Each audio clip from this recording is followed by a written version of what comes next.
everyone, and welcome. I'm Barbara Tien here with Project Kin, and I'm delighted to welcome you to a very special program today. A few weeks ago, I'd been thinking about how to acknowledge the many anniversaries during 2025 of the end of hostilities in World War II and the formal end of the war. And I recognize that for many of us, with ancestors and family members who had fought in that horrific war, that it was important to acknowledge it and important to participate in a variety of ways that would help us in our storytelling about these experiences. I started looking around and I could think of no one better to guide us in that than Jennifer Holik. Many of you will know her for her publication on Substack, Soul Traveler. And in talking to her about this idea for a special event, I started to realize something really important that I had totally overlooked, and that is the challenge of telling the hard stories. Stories always seem to want to be, at least certainly in my family, those happy, successful, wonderful, good bits of goodness. Life isn't really like that. We know that, and yet sometimes those are the very most important stories to tell. Jennifer has been one to look these challenges straight in the eye in ways that are just breathtaking. And I think all of us can learn from those insights. So I am delighted to have her as our speaker today. And I'm going to turn it over to you, Jennifer. Please go ahead. Thank you very much. Thank you for having me. Welcome, everybody. I am going to share a little bit of information with you briefly about military research and talk about some stories and give you some tips on ways that we can share those stories and some considerations when we're doing research, talking to family, or doing the writing.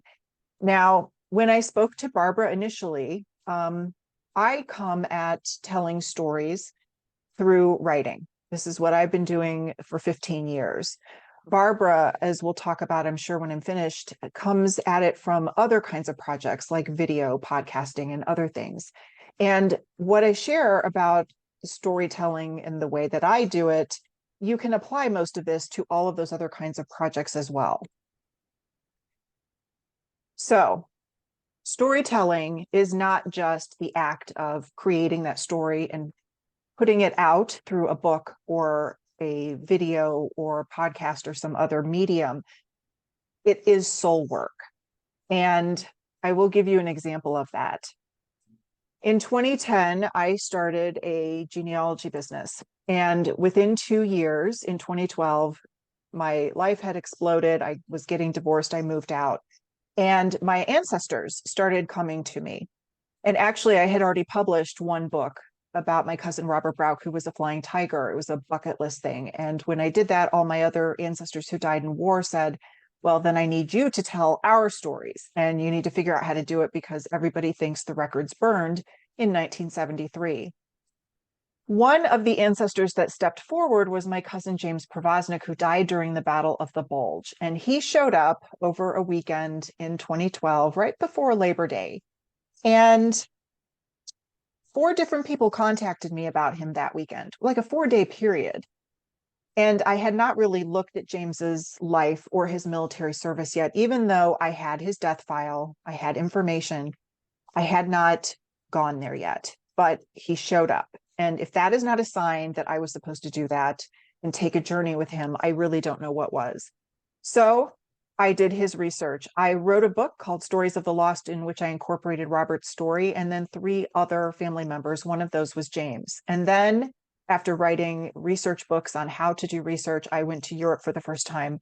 And this is me on the 1st of May, 2015 at the Luxembourg American Battle Monuments Commission Cemetery by James's grave. We took his burial flag, which I was the first person to ever take out of the box after it was sent to his mother. We flew it over the cemetery. That's something that you can do if you contact the cemetery before your visit. We put Omaha Beach sand on his grave so I could take a photograph of it and read what was there. And I donated his book to the cemetery. The next day, I got to walk in the woods where he was killed because I had connected with a Luxembourg couple who honored the 90th Division in which he fought. James was also an ancestral spirit guide since 2012, and he stayed with me almost until 2020 when our mission was complete. And he really helped guide me into meeting new people. He helped navigate things from the other side to help me meet the man named Johan who lived near Amsterdam, who would become my husband. He passed away in 2012, but that was a whole other adventure. So this is and can be very deep soul healing work that can trigger a lot of things for you to look at. And again, that journey is all by choice. We can choose to look at those things or we can choose to put them away. And something important about that journey is sometimes it takes a very long time. You might start as a genealogist 30 years ago, and you may still be trying to process one of your ancestors' stories, and you're not quite ready to tell it in whatever format you want to. And that's okay. It's totally okay. So the military research process, I just want to give you a really quick overview of this. And if you want to know more, feel free to reach out to me. I did develop a two-part strategy to research any veteran from World War I to Vietnam, even if the service file burned in the St. Louis fire in 1973. You basically do research in two parts. Part one is obtaining the service file. And if they died while in service, there's also a death file. And putting a timeline together, obtaining some records like muster rolls and morning reports to help find the footsteps of your service member. And then from there, part two is actually getting unit records and histories and things like that to help you put your service member's service into context and understand what it is they went through, which then impacted who they became after the war, how they raised their family, and probably some of that inherited trauma that got passed down. And I can give you an example of that, actually. I had a client several years ago who contacted me not long after his father passed away. And he said, you know, I was angry and I hated my father most of my life. He was an alcoholic, he was abusive, he was emotionally withdrawn. And we did the research, okay? And we discovered that his father actually helped liberate one of the concentration camps. Once we understood that and understood more about the rest of his service, the son started having all of these different emotions, things like shame, guilt, a little bit of anger at himself for not knowing, not seeing who his father was, what he'd been through. But we have to remember most veterans never talked about it. Maybe we hear whispers, maybe we find something when they've passed away. So that creates an opportunity for us to heal. Now, I sent Barbara a PDF of my military service questionnaire, and she was going to post it with the notes for the program later. If you want to download that, it has everything you need on there to start locating information about your veteran, which will help if you do start doing research. So be sure to watch for that. You also want to go through every record that you find with a fine-tooth comb. And one very important thing to remember is when you're looking at a service member's discharge, or you're looking at the death file or their grave, there's a unit there, like a final unit. That's probably not the only unit in which he served, though, or she served. Most veterans went through multiple units, from training all the way through being overseas. And there were a lot of reasons for this. And it's very important that you do the homework instead of looking at a discharge paper or a grave like James Provoznik's, which said 358th Infantry Regiment, and saying, well, I'm going to go research that. That's his story. If I had done that 10 years ago, a little more than 10 years ago, I would have had all of James's service history wrong except the last 14 days of his life. So you have to reconstruct the service. And even if you have a full service file that didn't burn, you still have to reconstruct the service, create that timeline, do a little writing to see where the holes and the questions are, because even the service file is just one piece of the puzzle. It will not give you the whole context of somebody's story. Now, as I said, I tell stories through writing primarily, although when I teach, when I speak, I throw in a lot of stories from my own projects, my own family, and different clients that I've worked with. One of the things that I invite you to do today, if you're open to it, is connect with your ancestors and allow them to assist in the research. They are just waiting for us to connect with them. And a lot of people call this genealogy serendipity. They'll be like, oh, well, my ancestor said or I had a feeling I should look at the next page on that microfilm, or I should go find this book, or I should have lunch with this person at this conference. And then a connection is made. But what if it's really your ancestor working from behind? This is my great grandfather, Joseph Kokoska. Never met him. He died when my mom was little. But in 2012, also with my cousin James, he showed up, and Joseph basically told me, you have 40 years of repressed emotions, and you can be a serial killer, or you can learn how to do this research. You can write the stories, you can tell the stories, help others, and always tell the truth, even if it hurts. So I don't think I look great in orange. I look fabulous in red, though. So I decided to be a military researcher instead of a serial killer. And here we are, more than 20 books later, and a lot of other things. But that choice really pushed me to do my inner work, look at my family, look at myself, and do a lot of healing. When we write or we create anything, the story has to come first, and it's really important to remember and not judge ourselves. But the thing that we create, and in this case, we'll say a story or a book, it's as good as the stories and information that you have at the time that you are finished with it or that you're working on it. New things tend to surface, and I'm going to show you an example of that. But write or create it anyway. Okay. If you want to go back years later when you find another piece of the puzzle and change something, go for it. Also, remember to write without judgment. It's very easy for us to sit here in 2025 and look at something that our ancestor did during the war and sit in judgment on them, or just feel ashamed of them, or whatever emotion is coming up. But we need to keep in mind that we weren't there. We weren't experiencing it. We didn't have whatever beliefs they had. And we don't know the 100 different choices they made before they made the one that we are sitting in judgment of. So explore their life through the historical lens, right from your heart, and try to let the judgment go. Okay. It's a really good idea before you start writing or creating your podcast or your film to actually do some research. Listen to your family stories. They tell all genealogists this, right? And write down all the different stories that you hear. But then you need to check the accuracy.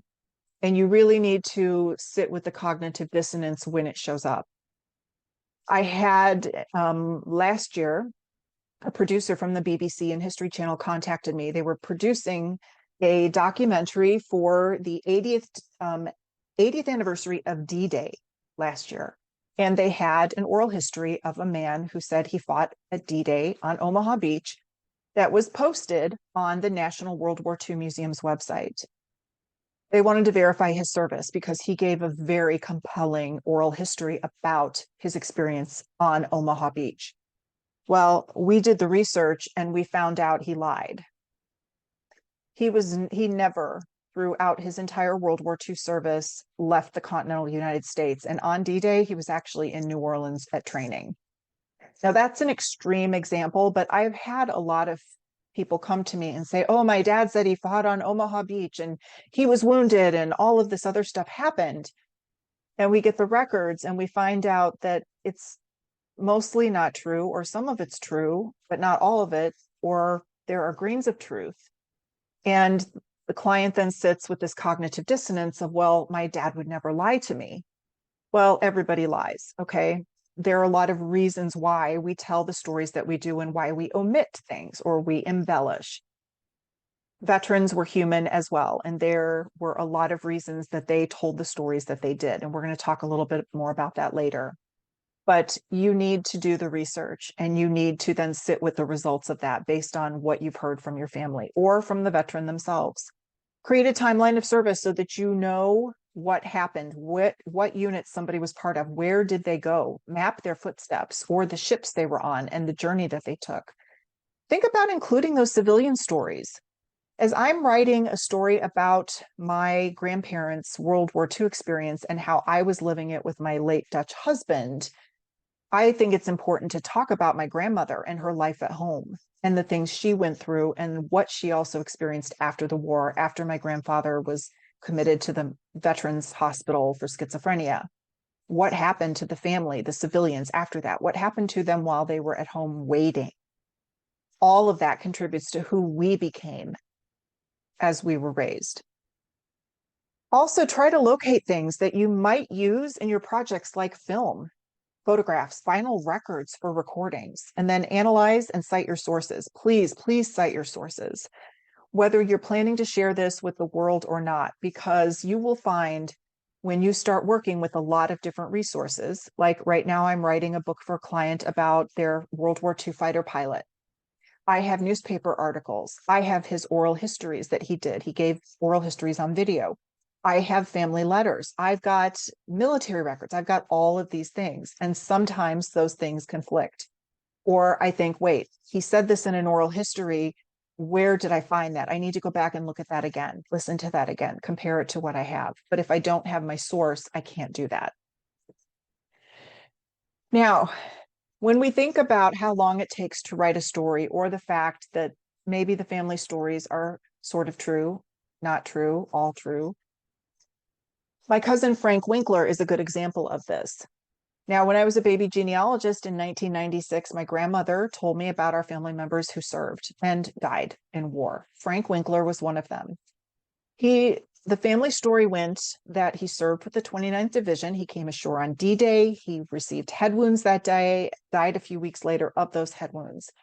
And he was also in reconnaissance.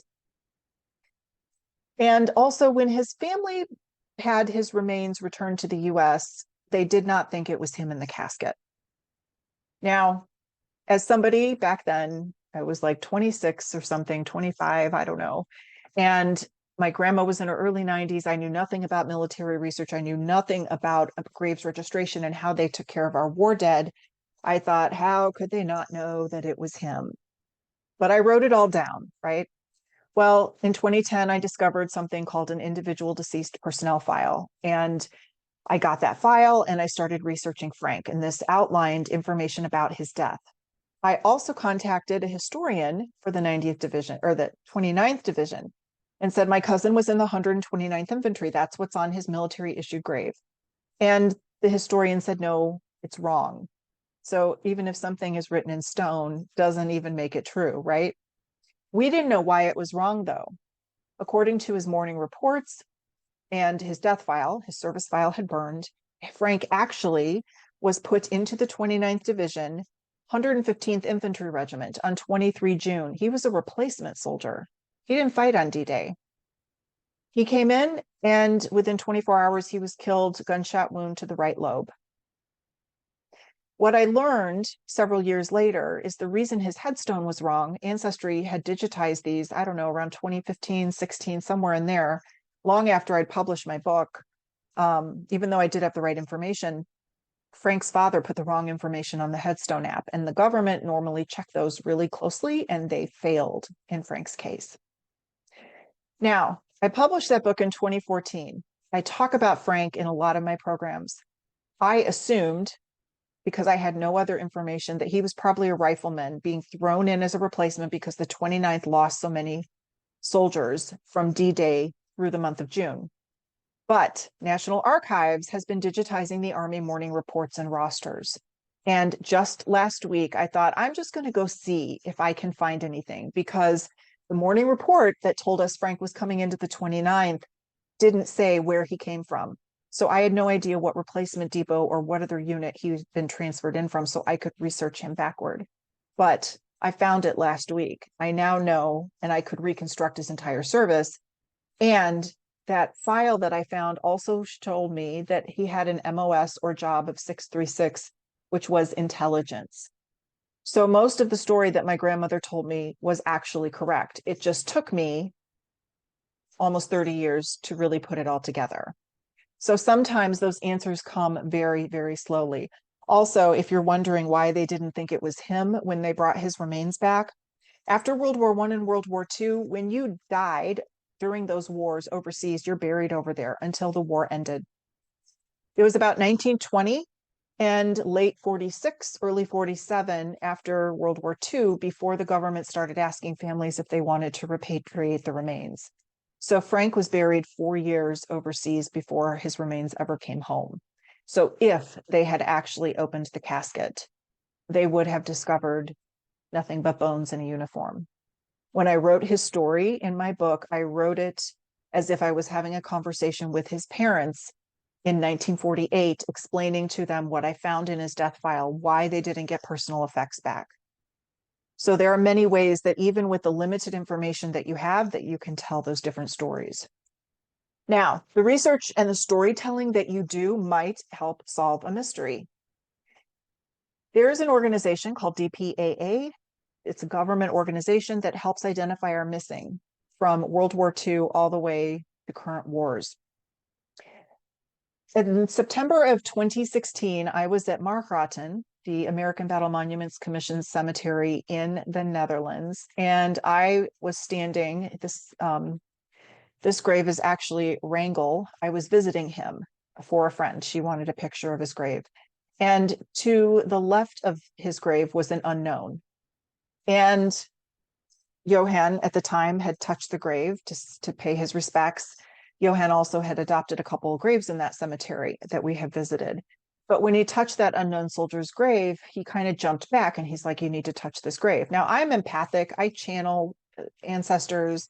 I feel the energy of places. I can hear people on the other side, sometimes see them, smell them, a lot of different things. Well, when I touched that grave, the soldier felt very angry, very upset.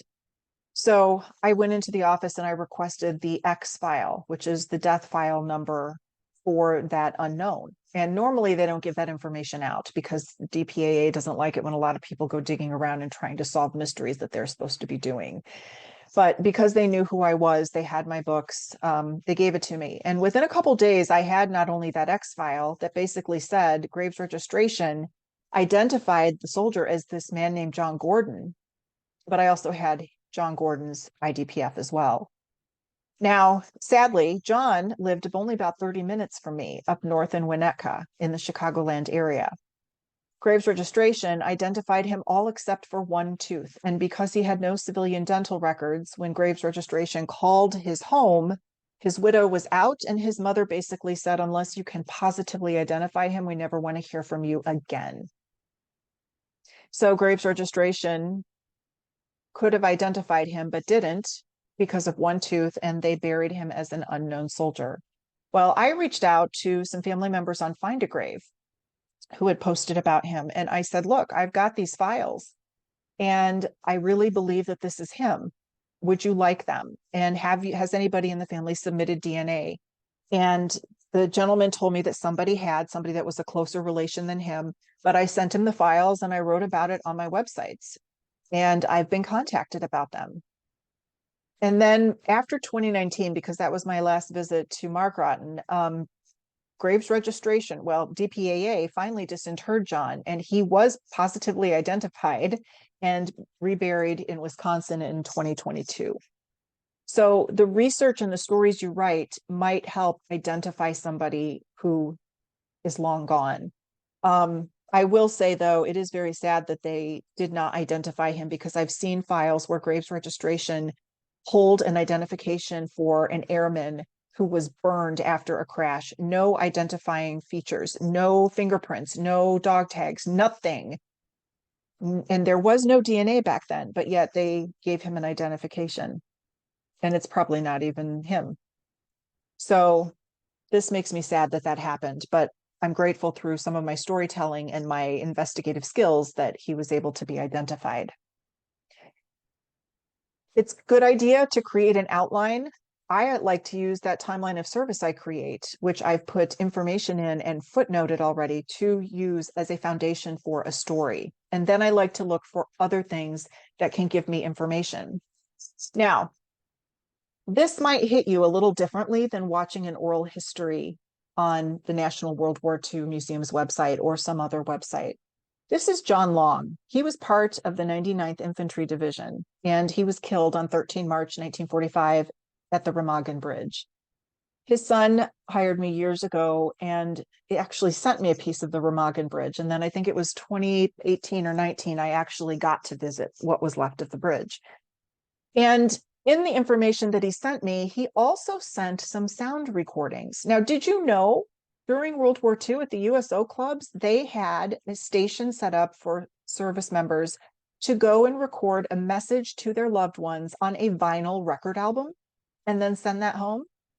Well, this client had some, and I just want you to take a listen to this man. It hits differently listening to this man. And I'll tell you, when I first heard this, I was sitting at my kitchen working on his project and listening to this, and he felt very familiar. And I just sat there and cried listening to his voice.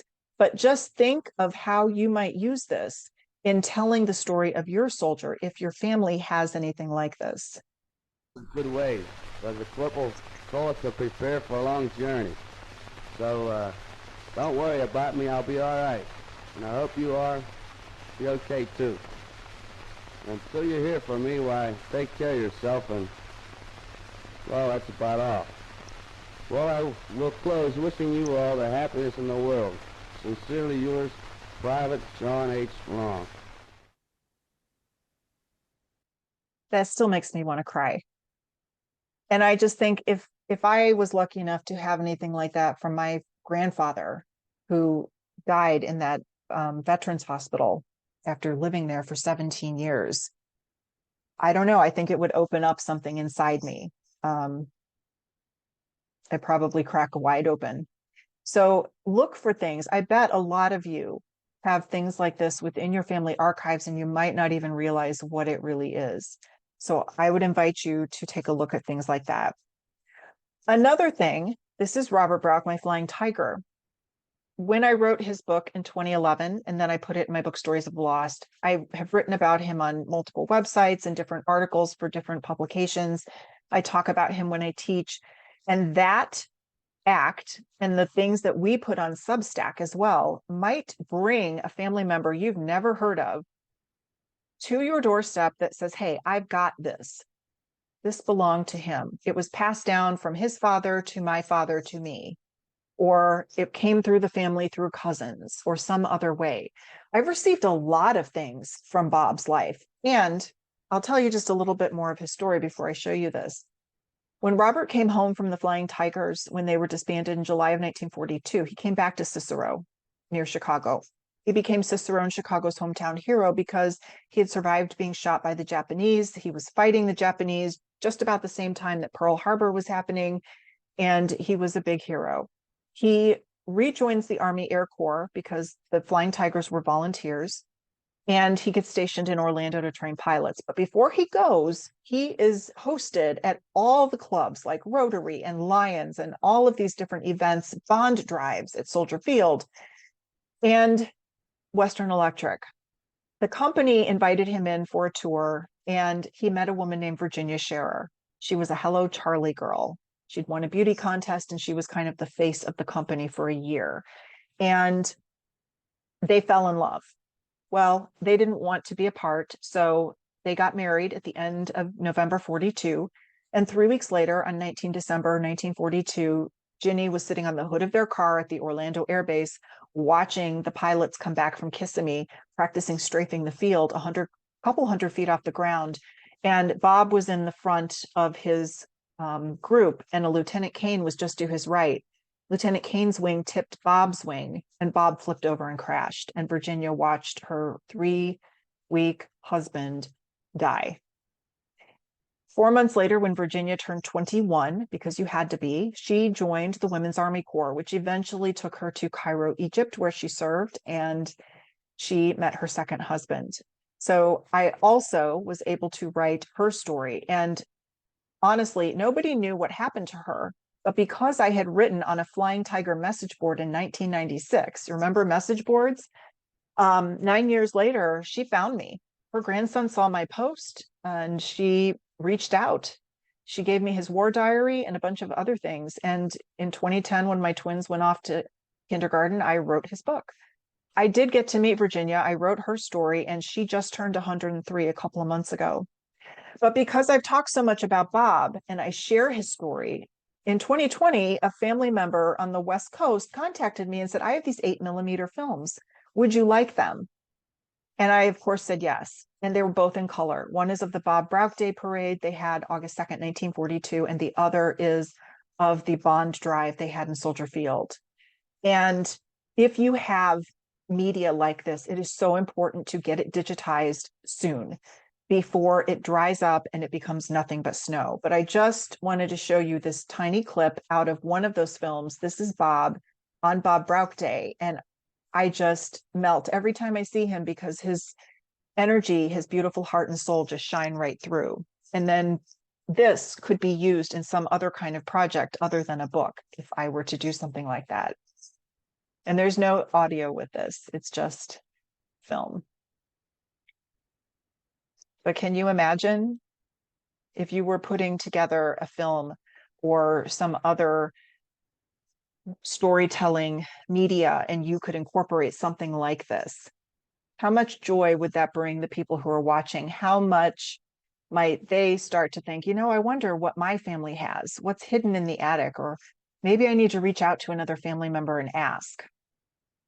And maybe some of those older family members will see something like this and smile, and it will open up new memories for them.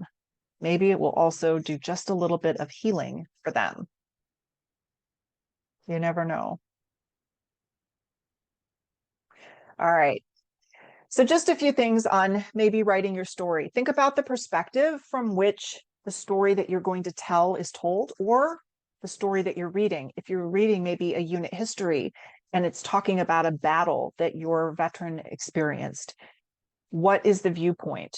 One thing I like to use as an example is if you have two guys in a foxhole and they're facing forward and the battle starts, one guy turns to his right, the other guy turns to his left. Now they're basically watching two different battles. At the end of that campaign battle, and they give testimony, whose account of that battle is accurate?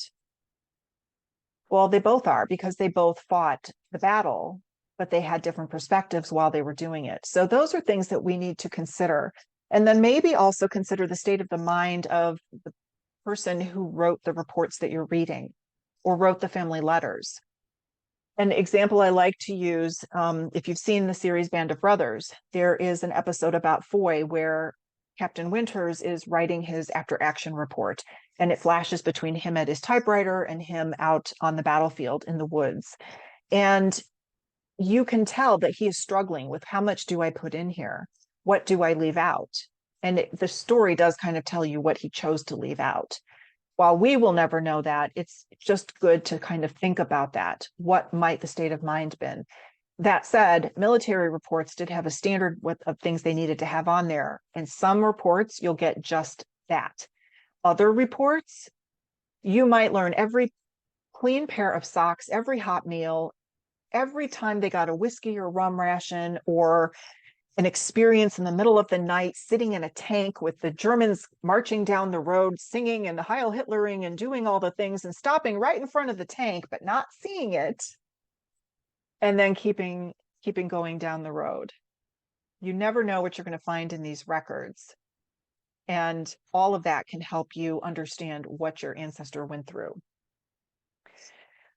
A few other tips: try not to jump around in the story unless you're doing something like a before or a then and now. If you have enough oral history that you could make something like that work.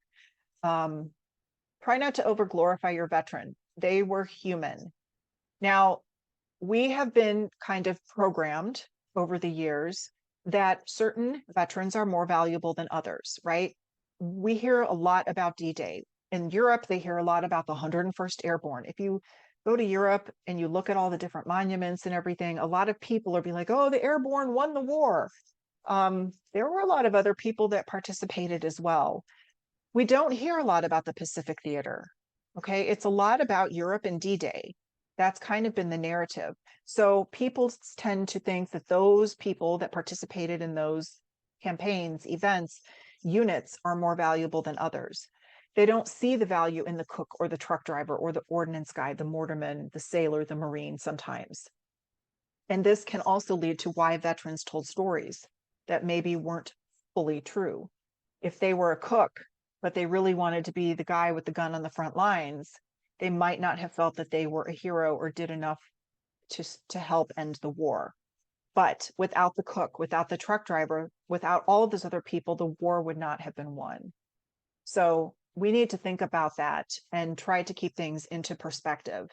Try not to overquote from other sources or things that make it somebody else's work. While this can be helpful, and I'm writing a book for a client whose uncle was a fighter pilot in World War II, and I'm going through a book that somebody wrote about one of the pilots that was killed, and he quotes from Merle Olmsted's histories of this fighter group. And it's mostly other people's words, which in some sense can be okay. In other sense, I don't think it's the best thing to do. If you're going to tell the story, you tell the story, right? Watch your military lingo, your acronyms, abbreviations, because it is like speaking a whole other language, and not everybody's going to understand that. And then maybe create an appendix or an additional resource or a website if you're producing a film or something else that people can watch or listen to. Maybe you add some different resources there for those people. Also, and Barbara and I were talking about this earlier, some other things to consider is privacy, especially if you're interviewing veterans and you want to tell their stories, or you have a particularly difficult and challenging personal thing within your family to share. How do you maintain privacy? How much do you share? Who do you share it with? And I think Barbara can talk a little bit more about this, but it is something to keep in mind. Also, fact check the stories. We've talked about that a little bit, and then consider the cultural and historical context. So when I wrote Bob's book, I had his war diary, like I said. I did put a disclaimer in the front of that book that said I did remove one particular word that Bob used. At that time, it was a common word to use. Today, we would not use that word in polite society. For the most part, I like to keep veterans' words and the things that they said the way they said them as much as possible, because that's who they were, that's how they spoke. But it's up to you on how you want to handle those kinds of things. But again, look at it through the historical lens. If we change past and how they spoke and what they believed based on our 2025 views, for me, that's not the best way to go. I think we have to keep it in historical context, but each person creating their stories will do it the way they feel it should be done. So you do it the way you need to do it, but just try to keep culture and historical context in mind when you're creating your project. Also be transparent about who participated in it, especially if you're using somebody else's words in a war diary. Maybe you're going to attribute the authorship, in this case in a book, to author with the person that they're quoting most often. Also consider the diversity of perspectives. This again is a little bit about historical context, but also maybe some of the triggering things within you, your family history. You may have certain perspectives and thoughts, beliefs about war, trauma, murder, and other aspects that might have been different from what the veteran felt. Unless there's a place for it, try and keep your perspective out of it. If it's appropriate, then absolutely use it. And then always stick with the historical context. And then if you have sensitive topics that you need to share, again, you need to think about the privacy. You need to think about how do you want to share it, especially when it comes to things that relate to war crimes. Now, I'm writing another book for a client whose father was a Japanese POW for 3.5 years. He went through several camps and a couple of hell ships. And if you know anything about the Japanese POW experience, you know it was horrific, worse than the Germans, I think. And so it's been a balance of how much graphic detail do I put in this book to give her family context of what her father went through, because this will be a private book, because she does share some of those inherited trauma things and some of the ways that her father was as a result of his experience. So how much graphic information do you put in? Where do you draw the line? And that's something that only you can decide when you're putting your project together. You want to balance truth and emotions. And then I think it's important, and not everybody agrees with this, but tell your family stories, but then show the facts. So in this fighter pilot book that I'm writing for the client, and the fighter pilot did an incredible thing that he did not officially report. And a lot of historians today say he didn't do it, it's all a lie, whatever. The family believes that he did. So when we have a story that we either know isn't quite true, or the records say something else happened, or it couldn't have happened, we have to think about how we want to write that. I think it is important to say, well, my family told me this, but the records showed this. And then sometimes you have to just let the reader decide how they want to feel about it. With the fighter pilot book, we are making it clear that the event was never officially reported. The family believes it happened. We have the veteran telling in an oral history why he didn't report it, and we're going to leave it up to readers to decide how they feel. We weren't there, so we cannot say for certain that it did or didn't happen. So there are a lot of different ways that you can present that.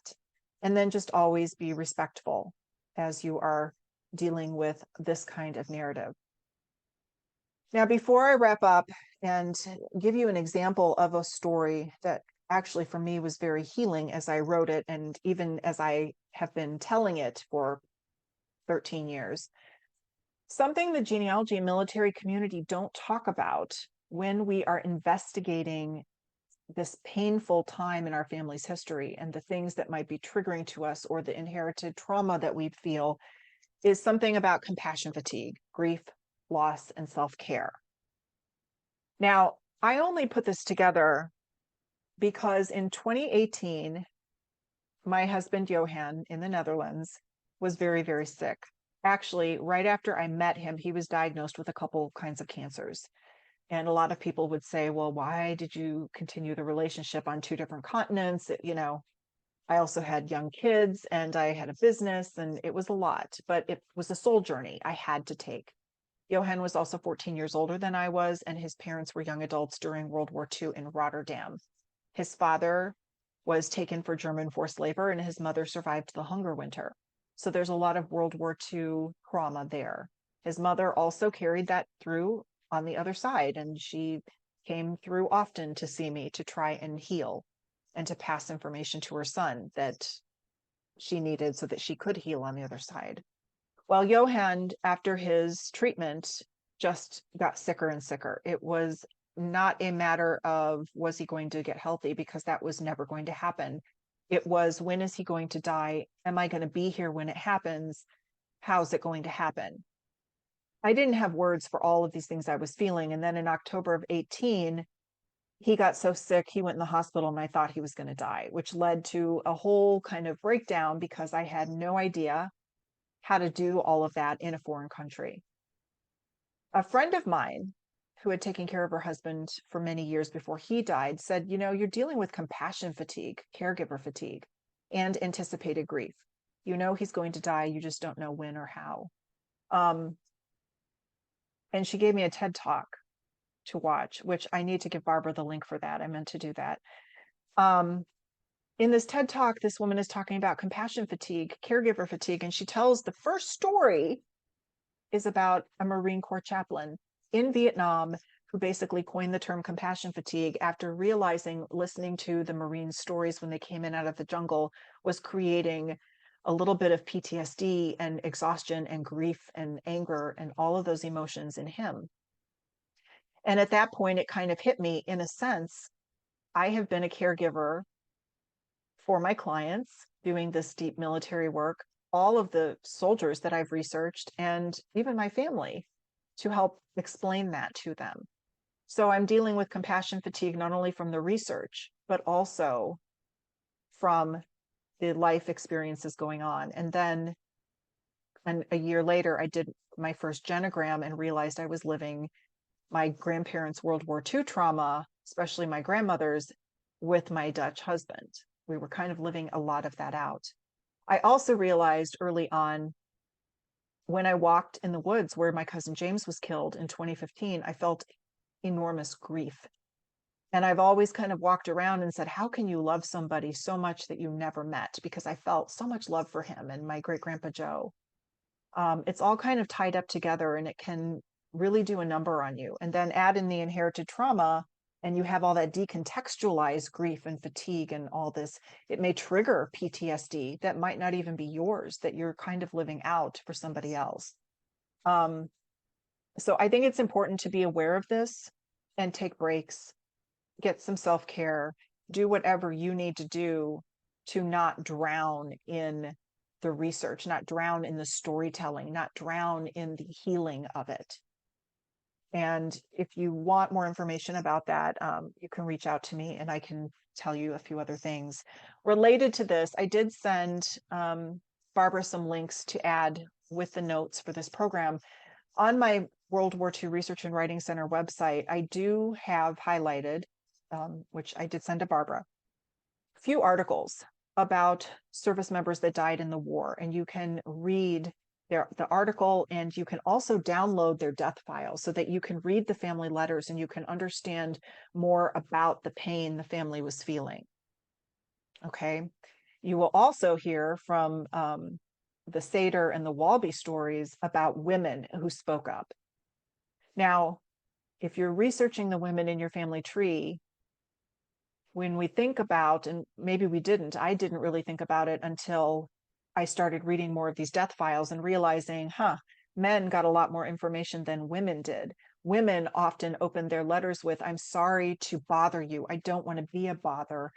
I know that you're very busy, but could you please? And it was very meek and submissive, except in a few, like Walby and Saders. So read those if you're interested in hearing how some of these women spoke up. And kind of connected to that, when we do this work and we're doing our healing, and we think about the identities that we've assigned some of our family members, like my World War II grandma, I used to think she was very meek and submissive because my uncle, who she lived with, was like the king of the hill and he knew everything and everybody else was kind of stupid. But years after she died and after I started having children and started writing to her in my journal and having conversations like, how did you do this with 3 boys? And then my dad came along and grandpa's in the hospital the rest of his life and you're a single mom, but you're still married. And how did you do it? And I realized she was not weak and submissive. She was really strong. So as you do this work and you work on yourself as well, you're going to notice the identities you've assigned people in your family will change.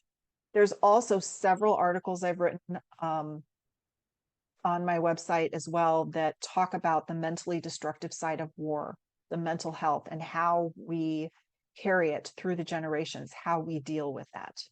So if you're interested, there's 10 years worth of articles and things to consider, research techniques, all of that on that website. Some of this I have brought over to Substack, but just a few selective things. Now, as we wrap up, I would like to read you the end of my great-granduncle Michael's story. Now, Michael Kokoska was the brother of my great-grandpa Joe Kokoska, my spirit guide, my ancestral spirit guide. And he and his father, also Joseph, helped me write this story. Now, when we write a story or we tell a story, you can do it from so many different perspectives, so many different ways, right? In my book, Stories of the Lost, I told you I wrote Frank's story as I was sitting down and talking with his parents. When I put Robert's story in there, it was more of a straight biography. I was trained as a historian, and my first book was very biographical and a little bit dry. If I did it again now, I would never write it that way. But it was my first book. I also put James Provoznik's story in there, which had a lot more information. And then Michael's story. Michael fought in World War I. And when I wrote his story, I wrote it from his father's voice, Joseph, then Michael's voice, and then after Michael is killed, his father's voice. And this is his father speaking to you. And when I wrote this, I did a tremendous amount of healing, a lot of crying, a lot of research. and a lot of listening to my ancestors to put this together. So it kind of brings everything in, and then also helps set me on a path with my business and helping other people. So here we go. It's May 27th, 1921, and I wait on the platform at the rail depot listening for the deep thunderous rumble of the train coming down the track. Although there are many people waiting for this train and their dead soldiers, I feel isolated from them, alone and invisible.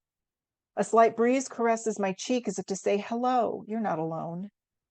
The skies are cloudy and dark as if the heavens are preparing to shed their tears along with mine, and I hear a distant whistle, a groan of thunder, and my heart cracking. The train and the pain are close, like a storm about to explode in the sky. Today is the day my son arrives back from the war. He arrives not walking off the train, but carried off in a flag-draped casket. Dead almost 3 years now and buried in a foreign land. We did not know where he was buried for almost 2 years after he was killed. This was the land his mother and I left years ago. How ironic he should die there when we came here to give our children a life of hope, plenty, and most importantly, peace. The clouds gather close as the train arrives, slowly, slowly grinding its brakes as it grinds pain into my heart. And finally the train comes to a stop. My heart stops too for a moment. The doors open in front of me as if in a dream, and soldiers march in formation off the train and stand guard in a present arms state outside the baggage car doors as the families wait silently. Breaths are held as we await the unloading of our soldiers, and I see tears silently sliding down the faces of some of the women as they place their hands on their hearts and bow their heads in solemn prayer. I feel their pain and my chest aches. It's becoming more difficult to hold back the tears. The grief I first felt when I learned of Michael's death has returned with a vengeance.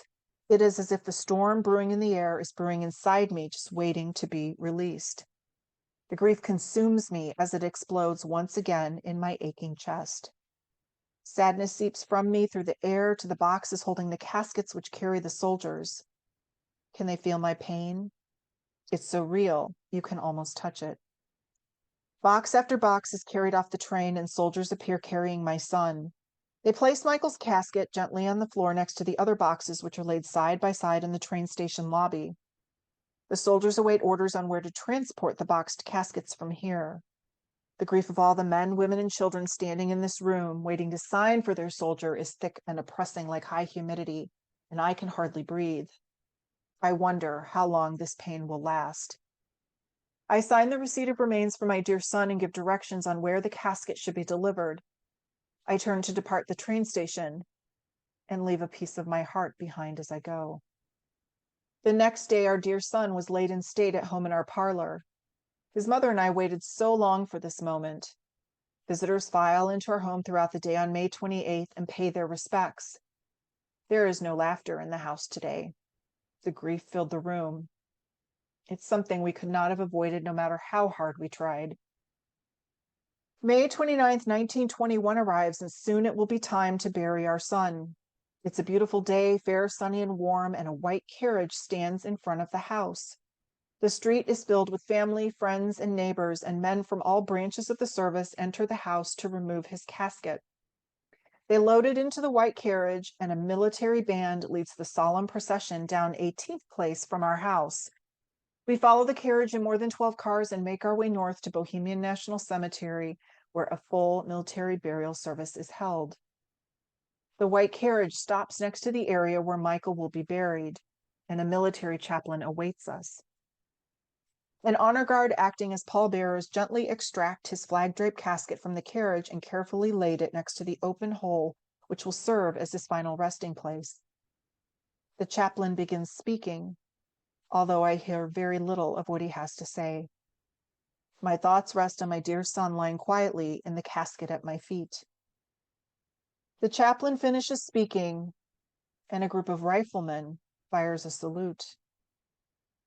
After the boom of the guns, an eerie silence descends upon us all. Then the mournful sound of a trumpet and taps is played. The family gathers close, and sadness washes over us like an ocean wave.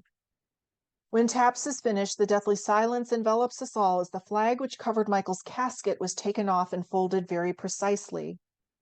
With her heart shattering and head bowed as her tear-filled eyes are fixed on his casket, his mother weeps, the tears staining her cheeks. She raises her head and looks at the soldier standing before her with Michael's flag. She stretches out her arms to receive it, and pulling it close to her heart, she bows her head again and sobs, knowing she will never again hold her son. We say our last goodbyes as Michael is lowered into the ground and finally laid to rest. Maybe now that he is home with us, the pain will begin to subside. Maybe now we can all find some peace and begin to heal. The last of the dirt is placed upon the grave and people begin to depart. Our family stands there a bit longer to reflect on our dear son and his sacrifice, which allows us to live free and in peace. We are proud of our son and his service. As we walk away, I turn one last time to say goodbye to Michael. He was named after Michael, the archangel patron of protection and love.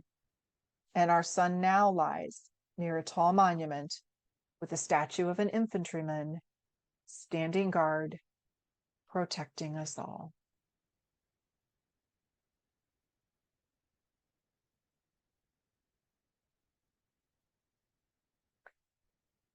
Anybody want to take a breath? That was beautiful. Just Thank you. just extraordinary. Thank you so much. Wow. Do you have a few moments for questions? Oh yeah. I think it's hard to gather thoughts. I think for all of us have memories of having participated in these kinds of ceremonies.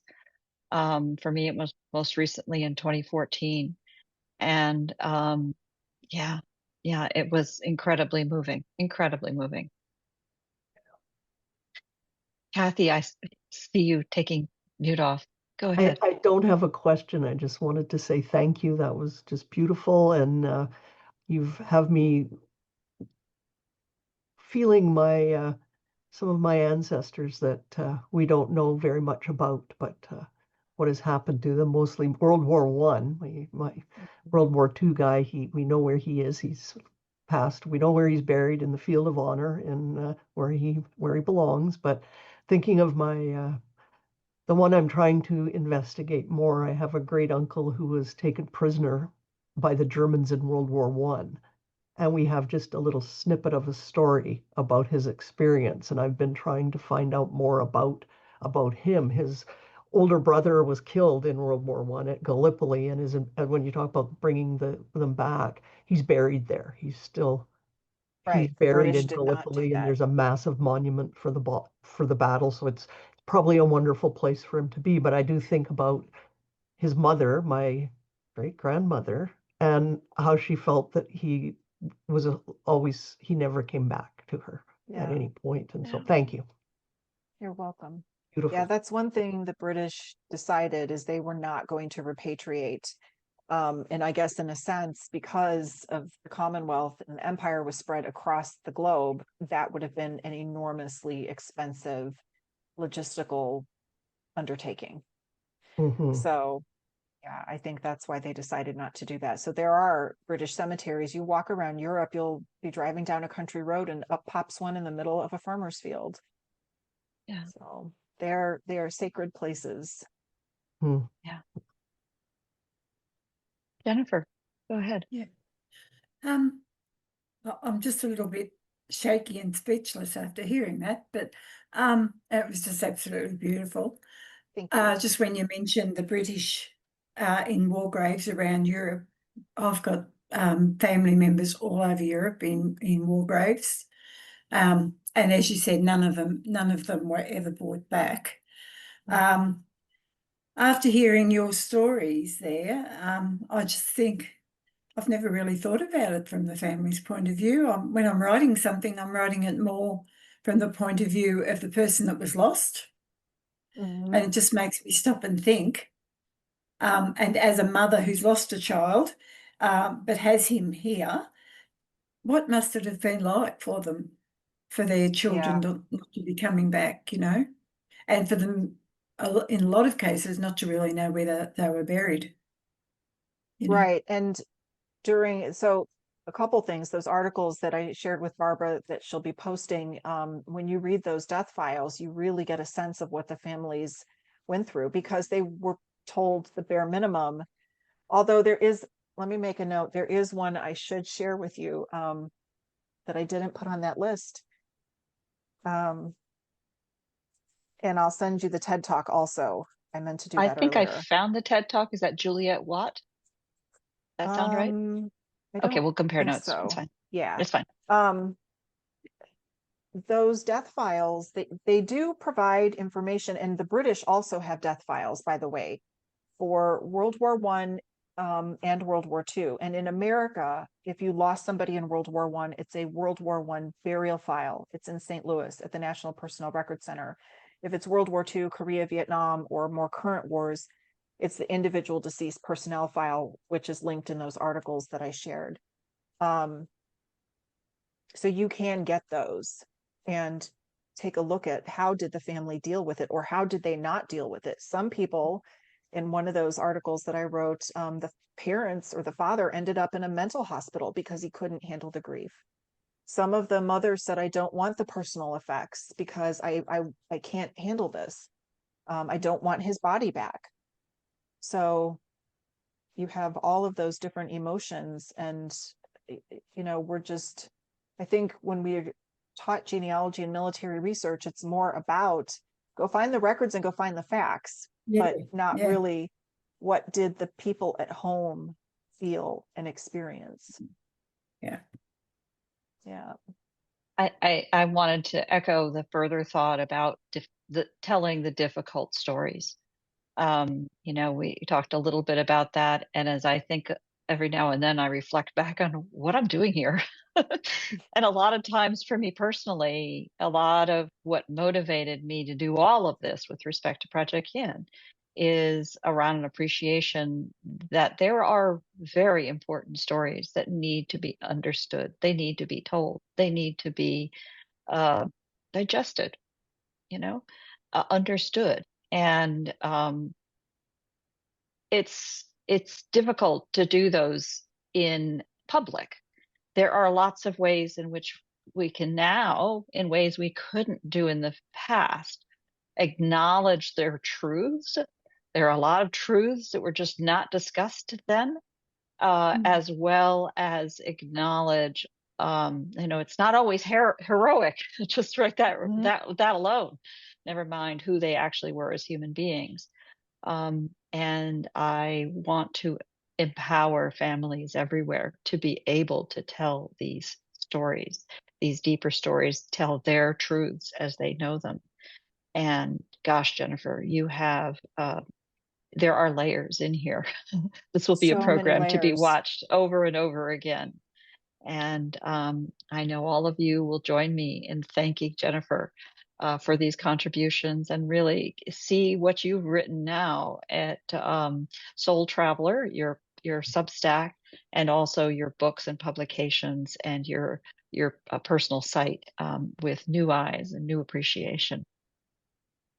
Thank Truly, you. thank you. Thank you again. All righty, why don't we bring the program to a close there, and know that the discussion continues. As always, feel free to drop the comments in to the recording as it is shared. And with all of these, I think this is the kind of program that will be especially valuable to share outside even of this immediate community, for people to see and have new appreciation for the kind of work all of you are doing with their own families. Yes, thank you, Bill. It was indeed quite extraordinary. Thank you.